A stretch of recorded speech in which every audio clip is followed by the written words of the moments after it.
Bismillahirrahmanirrahim.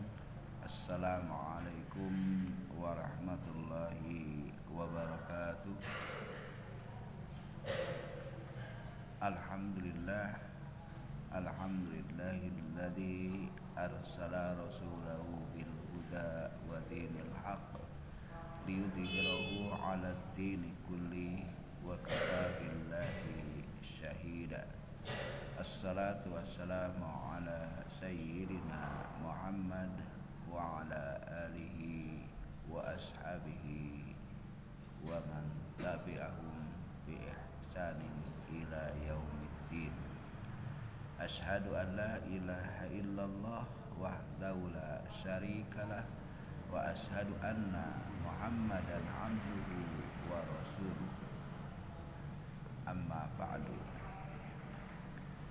Kaum muslimin yang berbahagia, puja dan puji syukur marilah senantiasa kita panjatkan kehadirat Allah Subhanahu wa taala atas segala limpahan karunia-Nya kepada kita. Salawat dan salam yang sebesar-besarnya semoga senantiasa tercurah limpahkan kepada junjungan kita Nabi besar Muhammad sallallahu alaihi wasallam, juga kepada para keluarganya, para sahabatnya, dan para pengikutnya hingga akhir zaman. Kaum muslimin rahimakumullah, berwudu cukup dikenal di kalangan umat Islam bahwa wudu atau berwudu adalah bersuci dengan air mengenai muka, kedua tangan, kepala, dan kedua kaki. Dalil disyariatkannya wudu. Berwudu ini tegas disyariatkan berdasarkan 3 macam alasan.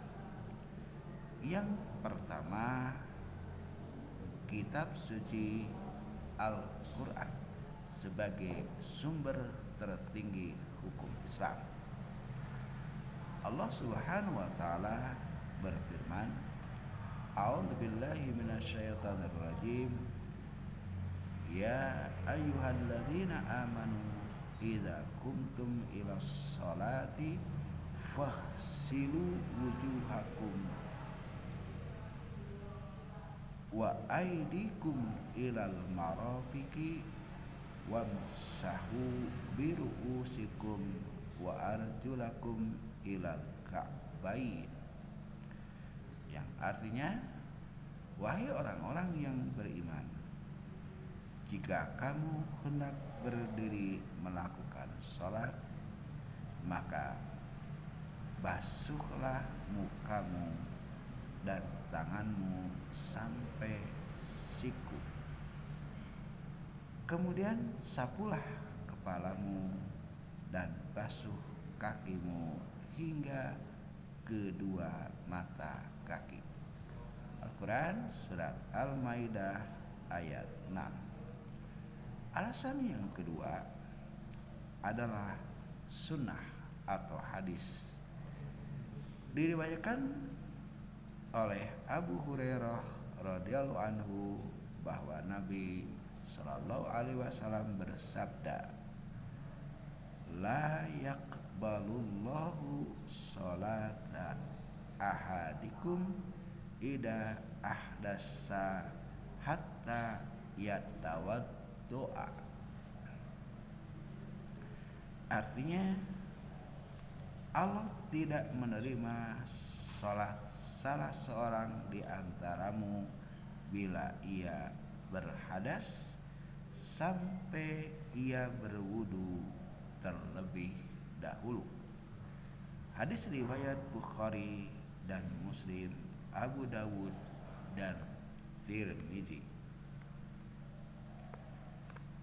Alasan yang ketiga, ijma. Telah terjalin kesepakatan kaum muslimin atas disyariatkannya wudu semenjak zaman Rasulullah Shallallahu Alaihi Wasallam hingga sekarang ini, hingga tak dapat disangkal lagi bahwa wudu adalah ketentuan yang berasal dari agama.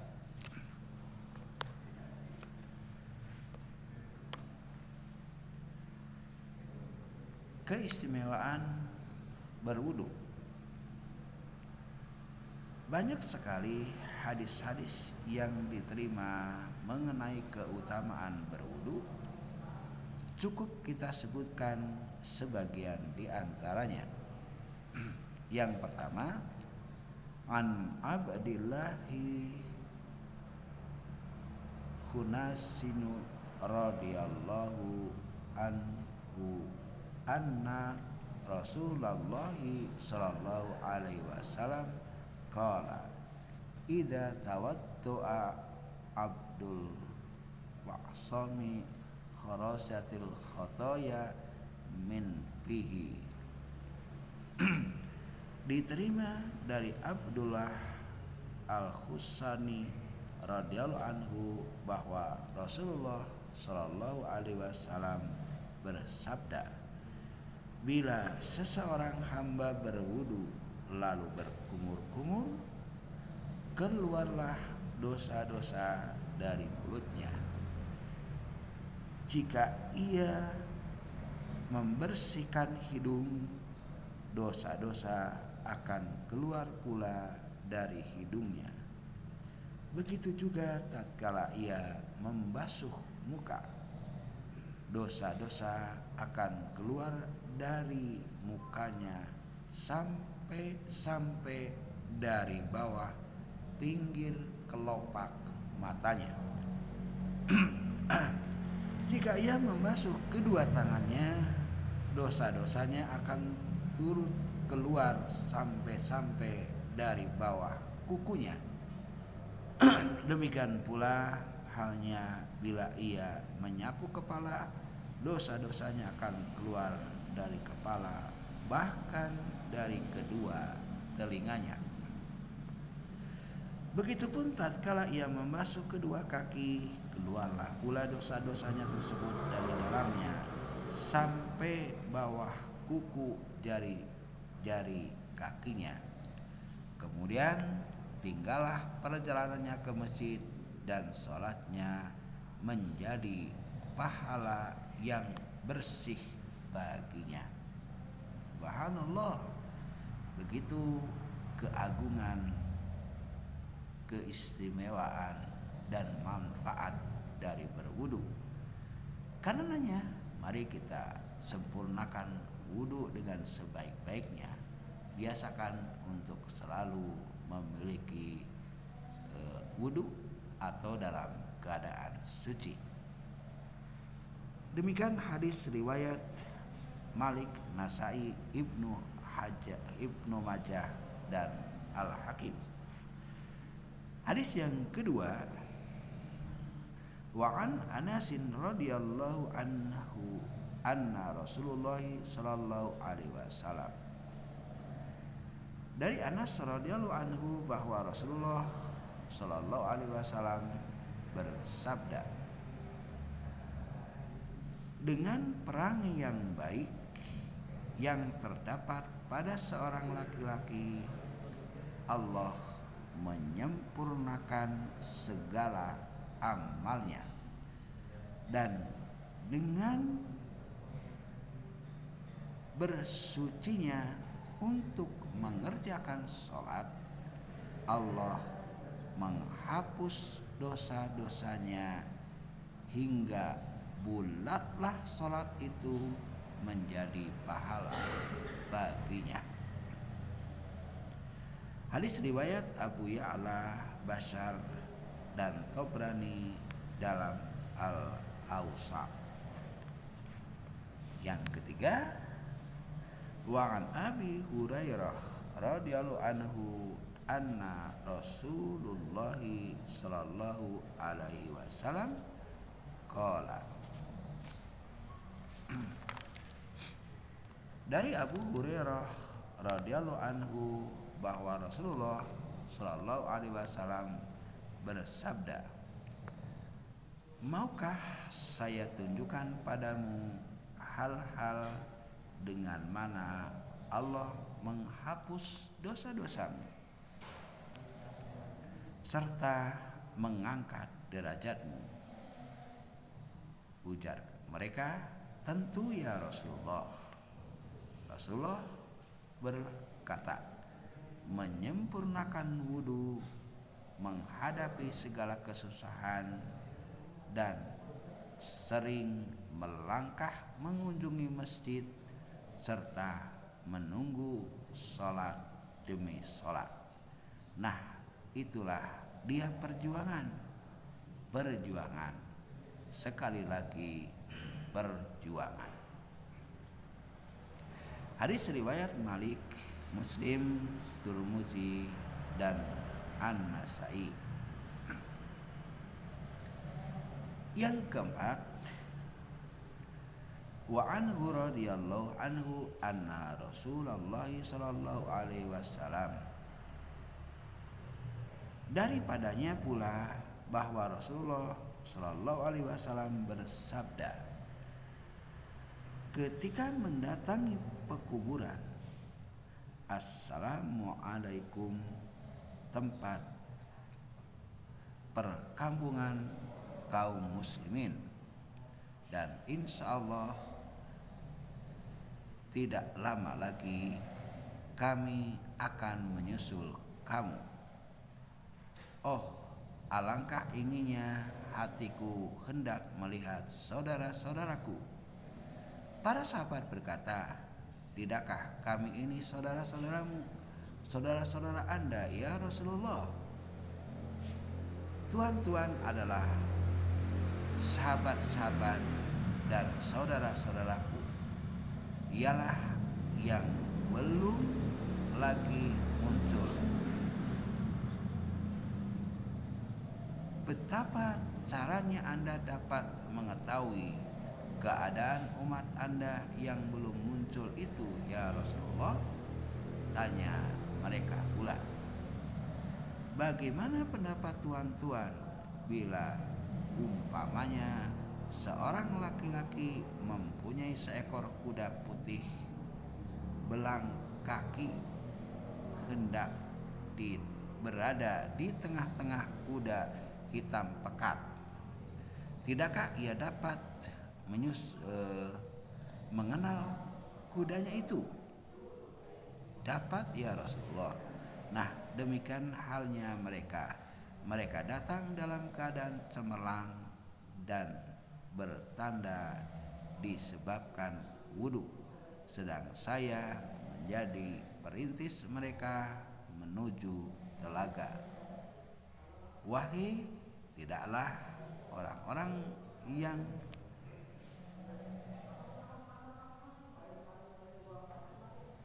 agaknya aku dilindungi sebagai unta yang hilang patut dicari dan dipanggil, mari ke sini. Mungkin ada orang yang berkata, orang-orang itu ada yang menyeleweng sepeninggalanmu, maka saya katakan, celaka, celaka.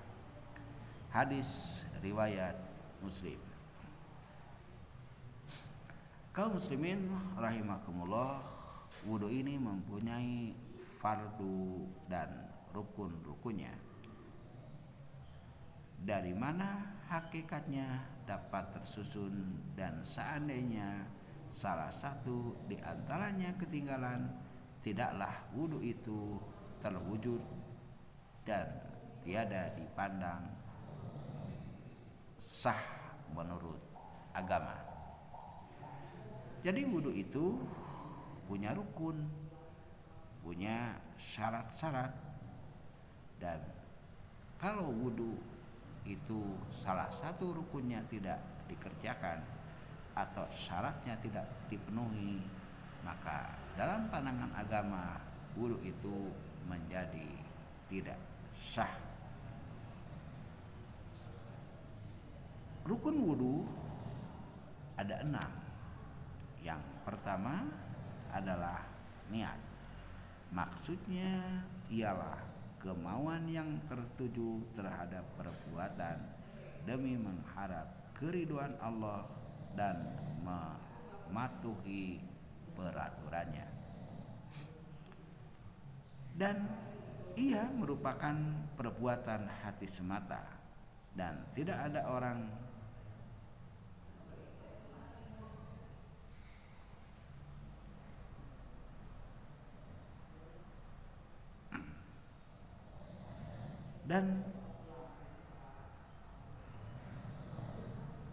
dan tidak ada sangkut pautnya dengan lisan, dan mengucapkannya tidaklah disyariatkan. Jadi niat itu perbuatan hati semata yang tidak ada sangkut pautnya dengan lisan, dan mengucapkannya tidaklah disyariatkan. Alasan diwajibkannya ialah hadis Umar radhiyallahu anhu, anna Rasulullah sallallahu alaihi wasallam qala innamal a'malu binniyat wa innama likulli imri'in ma nawa. Bahwa Rasulullah sallallahu alaihi wasallam telah bersabda, semua perbuatan itu adalah dengan niat, dan setiap manusia akan mendapat sekedar apa yang diniatkannya.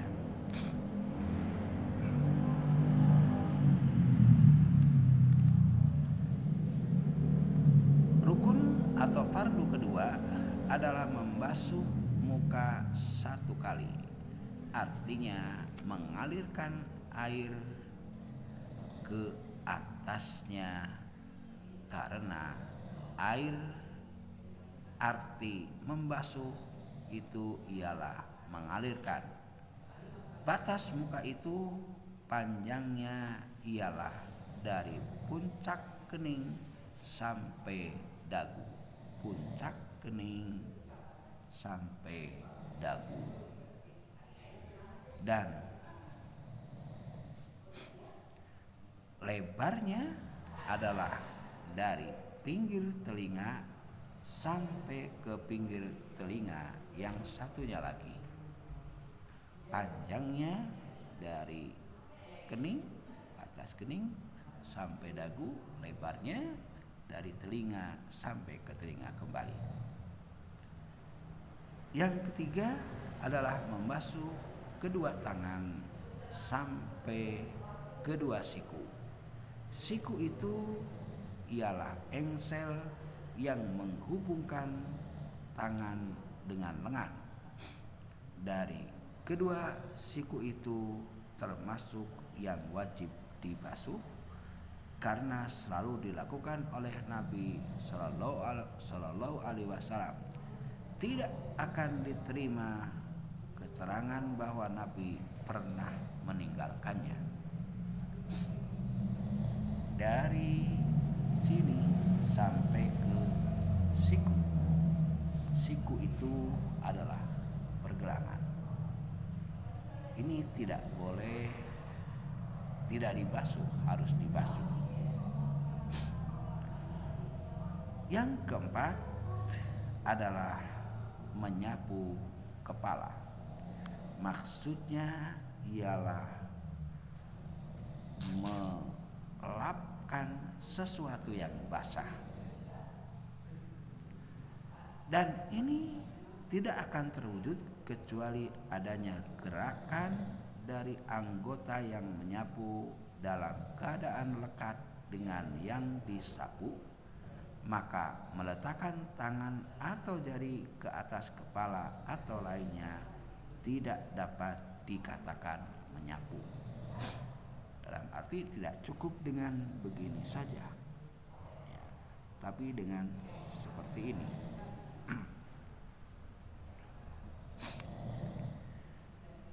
Kemudian firman Allah Subhanahu wa taala, dan hendaklah kamu sapu kepalamu. Pada lahirnya tidaklah berarti wajibnya menyapu ke seluruh kepala. Sebaliknya, makna yang dapat dipahami ialah bahwa menyapu sebagian kepala sudah cukup untuk mentaati perintah. Dan dari yang diterima Rasulullah Shallallahu Alaihi Wasallam mengenai hal itu ada 3 cara. Yang pertama, menyapu seluruh kepala. Dalam hadis Abdullah bin Zaid terdapat, Anan Nabiyya Shallallahu Alaihi Wasallam masaha ra'suhu bidaihi wa aqbala bihima wa adbaro. Artinya bahwa Nabi Shallallahu Alaihi Wasallam menyapu kepalanya dengan kedua tangannya, maka ditariknya dari muka kemudian ke belakang, dimulainya dari bagian depan kepalanya, lalu ditariknya ketika tangannya itu ke arah pundak, kemudian dibawanya kembali ke tempat ia bermula tadi.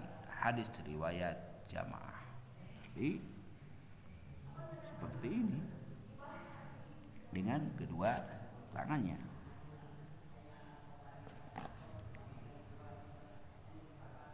Yang kedua, menyapu hanya pada sorbannya saja. Dalam hadis Amr bin Umayyah radhiyallahu anhu katanya, Ra'aitu Rasulullah sallallahu alaihi wasallam yamsahu ala imamatih wa khussoih. Saya lihat Rasulullah sallallahu alaihi wasallam menyapu sorban dan kedua sepatunya. Hadis riwayat Ahmad, Bukhari dan Ibnu Majah. Dan berkata Umar radhiyallahu anhu, siapa yang tiada menjadi suci dengan jalan menyapu sorbannya, maka tidak akan disucikan oleh Allah. Mengenai ini banyak lagi terima hadis-hadis yang diriwayatkan oleh Muslim, Bukhari dan imam-imam lainnya, sehingga juga banyak berita tentang dilakukannya oleh kebanyakan ahli ilmu. Cara yang ketiga adalah menyapu ubun-ubun serta sorban. Dalam hadis Mughirah bin Sub'ah radhiyallahu anhu, annan nabiyya sallallahu alaihi wasallam tawaddu'a sabsahu binasiyati wa alal imamah wal khusain. Artinya bahwa Nabi sallallahu alaihi wasallam berwudu, maka disapunya ubun-ubun serta sorbannya, begitu pun kedua sepatunya. Hadis riwayat Muslim. Inilah yang diterima dari Rasulullah Sallallahu Alaihi Wasallam. Sedang riwayat yang menyatakan bahwa Nabi hanya menyapu sebagian kepala saja tidak ada diperoleh, walau menurut lahir ayat sebagaimana kita katakan tadi, tak ada halangannya. Kemudian itu tidaklah cukup dengan menyapu rambut yang terletak di luar lingkungan kepala, misalnya menyapu